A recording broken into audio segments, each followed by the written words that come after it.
DA53T does have graphics. I'm gonna get to this later, but first I'm gonna start off and show you the manual screen. Now in my manual screen here, I've got all functions of the machine, of the press brake. You know, the type of forming that I'm doing, depending on the dies and how I'm configured, if I got hemming dies, or I'm bottoming, or I'm air bending, depending on the type of tooling. I've got bending length would be the width of the part.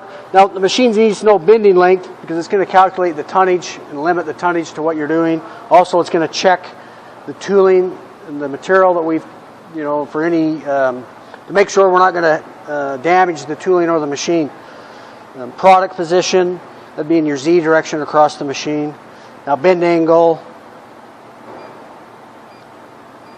you can just change it. I've got corrections. Let's see, you know, I just changed my spring back. Like if I form something and it's a 1/4 degree open, I would add minus 0.25. And I could add this to either Y1 or Y2, or I could globally add it to both sides. This is so the material thickness that I've got programmed. This is where my ram's going to penetrate. This is my depth that it's going to finish to reach what I'm asking it to do. My mute position is where my safety laser turns off, or where it goes from rapid free fall into forming mode. Opening is how far it's going to open after I finish my cycle or the bend or form. The tonnage, I can set it. It'll calculate it for you, and then you can set the parameters and override it if you'd like. Dwell time at the bottom. Say I've got a big panel or some really special material. I can set my dwell times. Decompression at the bottom. So I can, it's like, instead of letting a pair of vice grips go, I can slowly let off the pressure. I mean, even though it could be within a half second, but I bleed it off, depending on the type of parts that I'm doing. Again, you can just program it. Now speed of the forming and then your decompression. So they're just reverse of each other, essentially. I've got forming speed and then I've got decompression speed back up the other way. Wait for retract, depending on what I'm doing. Stop at mute, and I can program all this. See, very simple.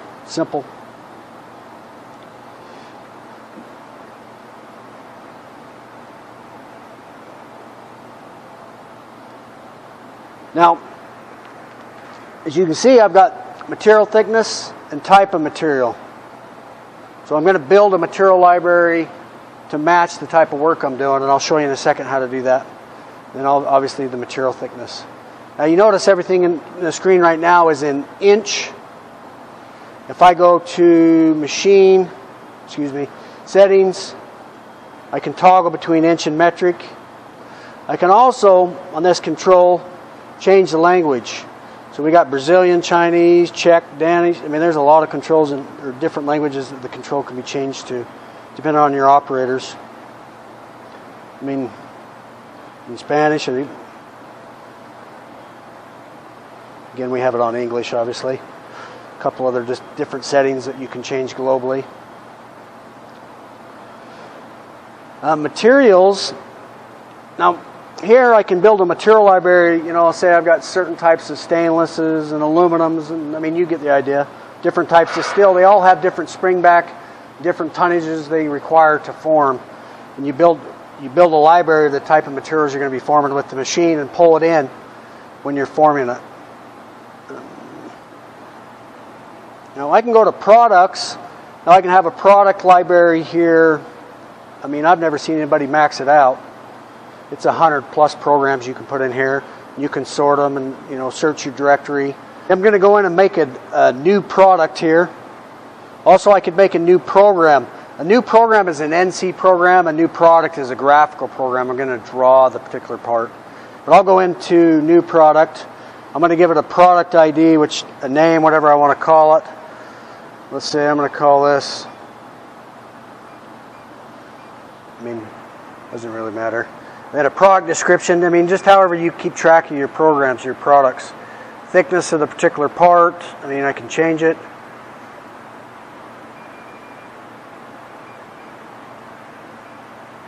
I've got my material library. Now again, you can build your material library. Basically, you just need your yield and tensile, and you build your library of the particular materials that you actually have, or you're going to be forming. The bin length, this is in Z direction, or the width, which is fine. But I could change it if I wanted to. Now, it's asking me outer or inner dimensions. I mean, how is my part, if I'm looking at my print, how was it drawn? Is it outer or inner dimensions? Because I'm going to draw a graphical representation of that part.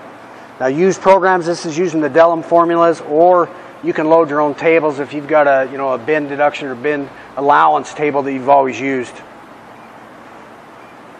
Now, this is a graphical screen. It's kind of hard to do this because I'm clear to the side of the control. If I was in front of it, it'd be easier. But let's say I just got a straight line there and I want to go 8 inches.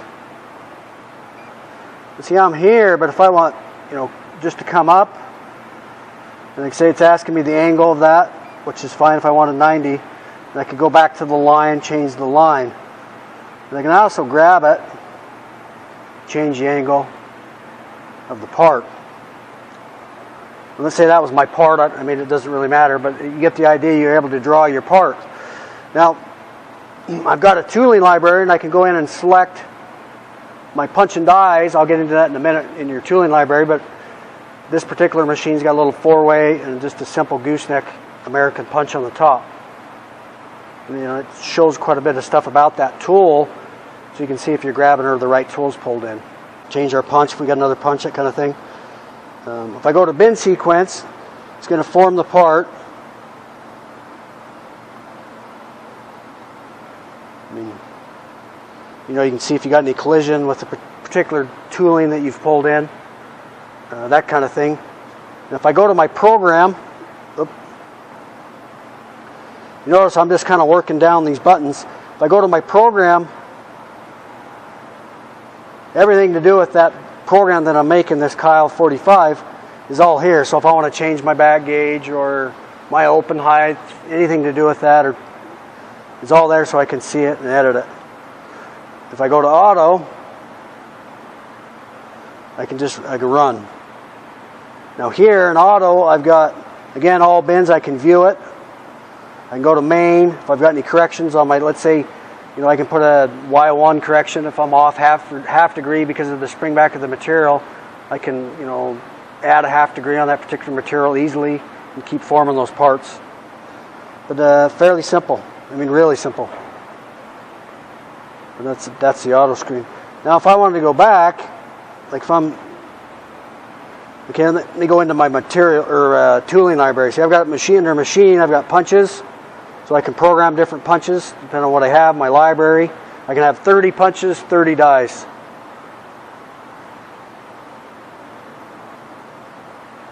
There's my, again, I went back into settings, but I've got this simple stuff I can change. Here's my material library. Bin allowance table, if I want to change it, that kind of thing, simple stuff. And you can lock all this too. Stock count, up, down, just a lot of stuff, very simple to change. You also can lock it down if you don't want your operator to change any of this. But yeah, fairly simple and do it. Now, if I was going to make a new program, I'd go through the same thing. I'd go to angle, and I'd go step by step through the part. I tell it, I can either tell it angle or I can actually tell it Y position, and it's an NC mode. I prefer the graphical mode because I see if I got any collisions or if I got to turn the part or that kind of thing in the future, I prefer it. But again, there's a lot of people out there, the NCX9 kind of stuff where you're programming in NC, and it's easy, very easy to make a program. And this control, I would think, in a couple hours, somebody had never seen it, in a couple hours will have a pretty good basic understanding of what's going on, even if they've never even been around a press brake. But yeah, very intuitive. We like Delem. But yeah, you can see us on pressbrake.com. RMTUS is our main website, but we've also got part of our website is pressbrake.com, and